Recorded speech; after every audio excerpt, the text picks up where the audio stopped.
Anything about this deployment that stands out in particular? Well, the way it ended, which was the result of not only me ultimately ended up losing my leg, but much more significantly, our team leader was killed.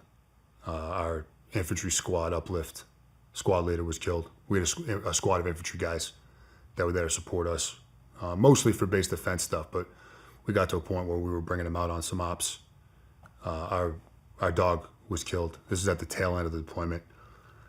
I was wounded twice in action before that, on 2 different times. The first time, we only been in country a few weeks. I took some shrapnel to the back of my shoulder. A couple Let's months talk after about that. that incident. Sure. What happened? Yeah, so we're driving to an objective. We get ambushed. 3 or 4 of us dismount. We grab a handful of our partner force guys. We're in the maneuver element into a village. Probably an aggressive maneuver at that point. We were a real small element. And I believe that was the first time we'd ever actually stepped foot in that particular village. So a lot of unknowns. And as we ended up having to clear our way all the way to this 2-story compound where we were taking heavy machine gun fire from, IDF's kind of coming in. They're cracking off mortars.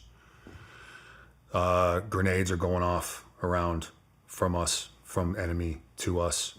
So this particular village ended up being one that we went back to multiple times over the course of that trip. I think this was the first time we had actually entered into it. Realized quickly that we were in essentially a completely and totally Taliban owned and run village. Something exploded. We were getting ready to breach the entryway into a courtyard of this structure that we were trying to get to. And something had blown up behind me. Things are blowing up kind of all around. And I just feel the impact into the back of my shoulder. It was like someone hit me with a baseball bat.